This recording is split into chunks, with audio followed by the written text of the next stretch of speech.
السلام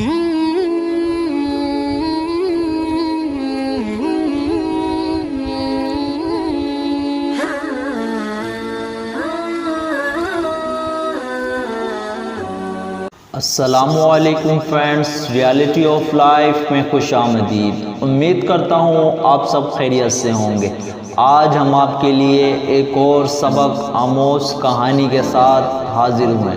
چلیے بڑھتے ہیں کہانی کی جانب۔ ایک شخص اپنی بیوی اور بچوں کے ہمراہ اپنی لگژری کار پر کسی لمحے سفر کے لیے روانہ ہوا۔ ابھی یہ لوگ کچھ دور ہی گئے تھے کہ کسی عورت نے لفٹ لینے کے لیے ہاتھ بڑھایا۔ اس شخص نے گاڑی روک دی۔ عورت پاس آئی اور بولی، دیکھیں میرا نام موسیقی ہے، کیا آپ مجھے کچھ دور تک لفٹ دے سکتے ہیں؟ آدمی نے فرنٹ سیٹ پر بیٹھی اپنی بیوی اور پیچھے بیٹھے ہوئے اپنے بچوں سے پوچھا تو سب نے ہنسی خوشی ہاں کر دی اور یوں موسیقی ان کے ساتھ بیٹھ گئی۔ موسیقی سے وہ سب اتنے لطف اندوز ہوئے کہ اسے اتارنا بھول گئے۔ یہ لوگ ابھی کچھ ہی آگے بڑھے تھے کہ دو اور عورتوں نے لفٹ مانگی اور وہ دونوں بولی، دیکھیں ہمارا نام دولت اور شہرت ہے، ہمیں اگلے اسٹاپ تک چھوڑ دینا، لفٹ چاہیے، کیا مل سکتی ہے؟ اس شخص نے پھر اپنی فیملی کی طرف دیکھا تو اس کی فیملی نے ہاں کر دی اور یوں دولت اور شہرت بھی ان کے ساتھ بیٹھ گئے۔ وہ سب لوگ دولت اور شہرت سے بھی بہت جلد مانوس ہو گئے اور انہیں بھی اتارنا بھول گئے۔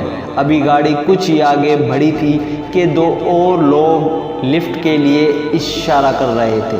ان کے پاس پہنچے تو وہ بولے، ہمارا نام غرور اور تکبر ہے، ہمیں کچھ دور تک لفٹ مل سکتی ہے؟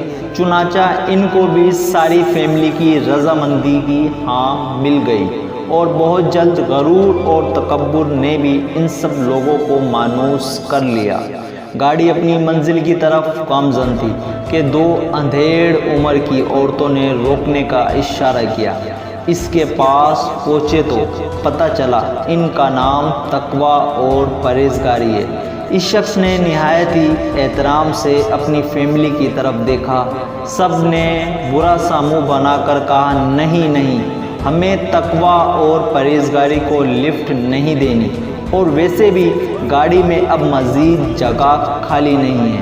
اور یوں وہ لوگ تقوی اور پرہیزگار کو چھوڑ کر آگے بڑھ گئے۔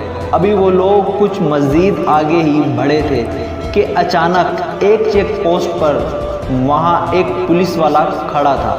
اس نے اس شخص کو کہا، ہمیں پتہ چلا ہے تم نے اپنی گاڑی میں ناجائز طور پر موسیقی، دولت، شہرت، غرور اور تکبر کو لفٹ دے رکھی ہے، لہٰذا اس جرم میں تجھے گرفتار کیا جاتا ہے۔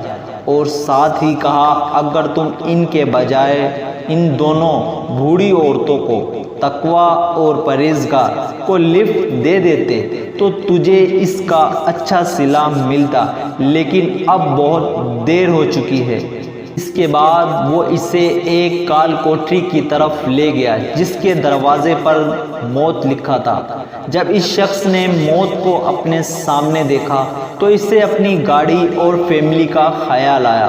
وہ اسی خیال سے واپس پلٹا تو کیا دیکھتا ہے، اس کی بیوی پہلے ہی ڈرائیونگ سیٹ سنبھال رکھی تھی۔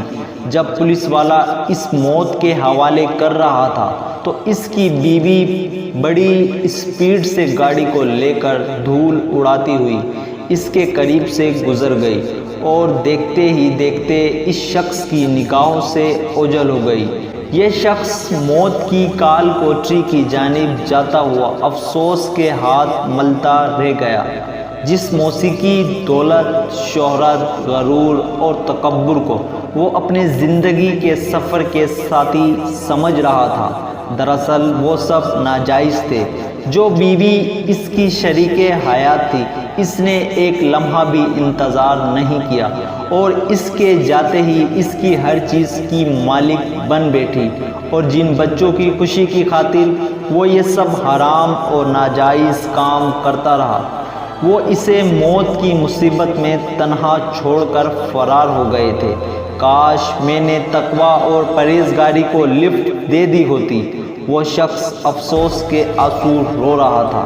تبھی اسرائیل نے اسے موت کی کال کوٹری میں ڈال کر ہمیشہ کے لیے دروازہ بند کر دیا۔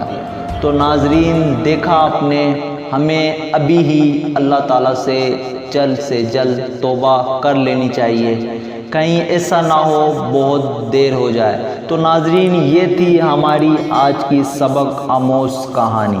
پسند آئے تو پلیز ہمارا چینل سبسکرائب کرنا نہ بھولیے گا۔ پھر ملتے ہیں آپ سے مزید نئی ویڈیو کے ساتھ۔ اللہ حافظ۔